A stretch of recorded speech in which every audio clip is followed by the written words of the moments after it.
They said he was done. They said the Tribal Chief would never recover from what happened in Paris. WWE management buried the story, the dirt sheets went silent, and for months we heard nothing about Roman Reigns' condition after that brutal, career-threatening attack at Clash in Paris. But last night at Wrestlepalooza, everything changed in the most explosive return we've ever witnessed. What you're about to hear will shake you to your core. This isn't just about wrestling anymore, this is about betrayal, revenge, and a conspiracy that goes straight to the top of WWE management. And if you think you know what happened, think again, because the real story behind Roman's disappearance and shocking return is far more sinister than anyone could have imagined. The attack in Paris wasn't random. It wasn't just another wrestling storyline gone wrong. Sources close to the situation are now revealing that what happened to Roman Reigns was a calculated hit job orchestrated by people he trusted most. And his return? It wasn't planned by creative. It wasn't sanctioned by management.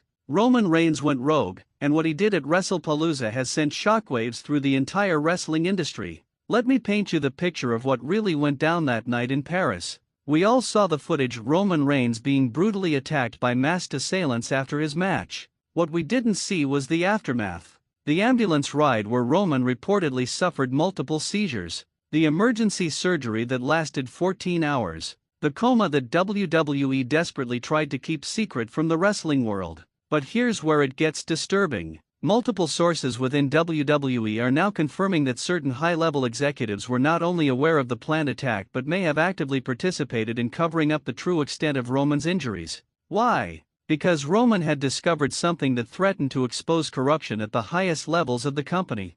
3 weeks before Paris, Roman had been asking questions. Questions about missing merchandise revenue. Questions about talent contracts being manipulated. Questions about why certain wrestlers were being buried despite their popularity with fans. Roman wasn't just the face of WWE, he was becoming a threat to the power structure that certain executives had worked years to establish. The masked attackers in Paris? They weren't hired by a rival wrestling promotion or jealous wrestlers. Investigation has revealed that these men were professional enforcers with connections to corporate security firms. The attack was meant to send a message: stay in your lane, or face the consequences. For 6 months, Roman Reigns was gone, completely off the radar. WWE told us he was taking time off for family reasons. They fed us lies about his recovery being ahead of schedule.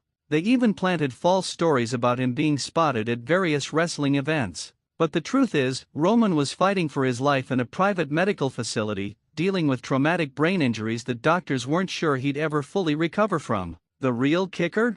WWE's insurance company initially refused to cover Roman's medical expenses, claiming the attack was outside the scope of his employment duties. Think about that for a second. The face of your company gets brutally attacked after your event, and your insurance says it's not covered? Someone wanted Roman to suffer financially as well as physically. But Roman Reigns didn't just survive, he came back stronger and more dangerous than ever. And what he did at Wrestlepalooza wasn't just a return to wrestling, it was a declaration of war. The Wrestlepalooza moment that has everyone talking started innocently enough. Seth Rollins was in the middle of his championship celebration when the lights went out. When they came back on, there was Roman Reigns, standing in the ring like a man possessed. But this wasn't the same Roman who left Paris broken and bloodied. This was a Roman Reigns transformed by betrayal, hardened by months of pain, and absolutely furious about what had been done to him. What happened next wasn't scripted. Sources backstage confirmed that Roman went completely off script,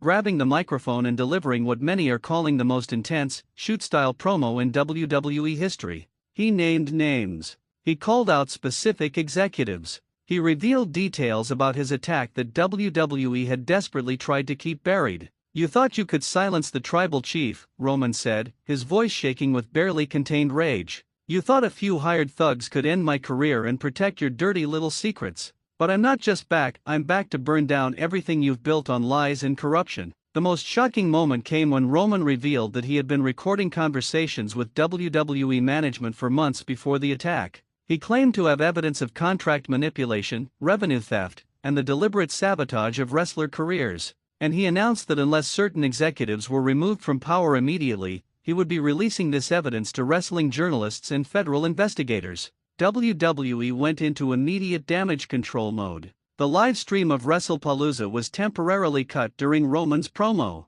Social media posts about his return were quickly deleted. But it was too late. Thousands of fans had already recorded the moment, and the footage was spreading across the internet faster than WWE could contain it. Backstage at Wrestlepalooza was absolute chaos. Multiple wrestlers were seen confronting management about the allegations Roman had made. Several mid-card performers reportedly walked out of the building, refusing to participate in the remainder of the show until they received answers about the corruption Roman had exposed. The most telling reaction came from Triple H himself. Witnesses backstage report that WWE's chief creative officer was visibly shaken after Roman's promo, spending over an hour in emergency meetings with legal representatives and corporate executives. When approached by wrestlers demanding answers, Triple H reportedly said, "This is bigger than wrestling now." But Roman wasn't done. After his bombshell promo, he did something that has never been done in WWE history. He challenged the entire corporate structure of the company to a match.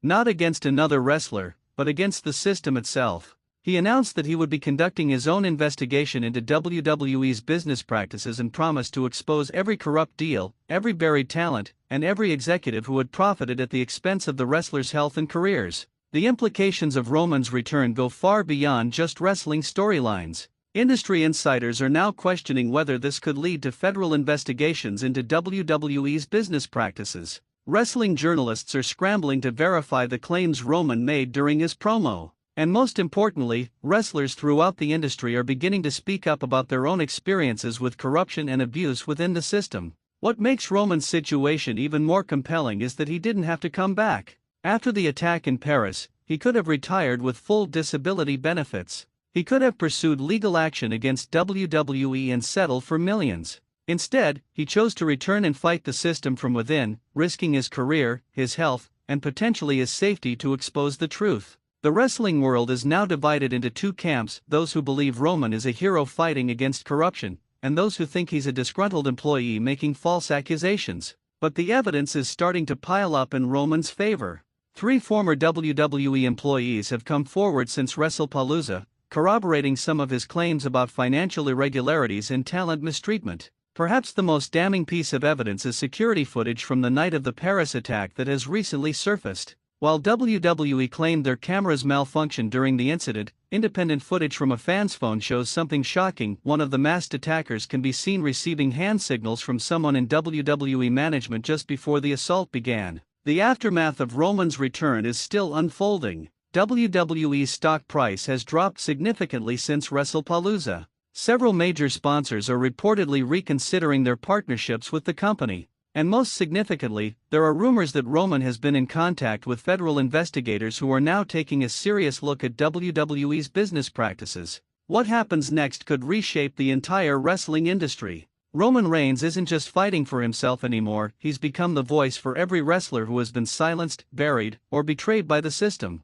His return at Wrestlepalooza wasn't just a comeback story, it was the beginning of a revolution. The most chilling part of this entire saga is that Roman's attack in Paris might not have been an isolated incident. Sources are now revealing that other wrestlers have experienced similar accidents after asking too many questions or threatening to expose company secrets. Roman's decision to go public might have saved not just his own career, but potentially his life. As we wait to see how WWE responds to these explosive allegations, one thing is certain: Roman Reigns has forever changed the landscape of professional wrestling. His shocking return at Wrestlepalooza will be remembered as the moment when the facade finally cracked, and the wrestling world got its first real look at the corruption and conspiracy that may have been hiding behind the curtain all along. The Tribal Chief is back, but this time, he's not just fighting for championships, he's fighting for the soul of the wrestling industry itself. And based on what we witnessed at Wrestlepalooza, this war is just getting started.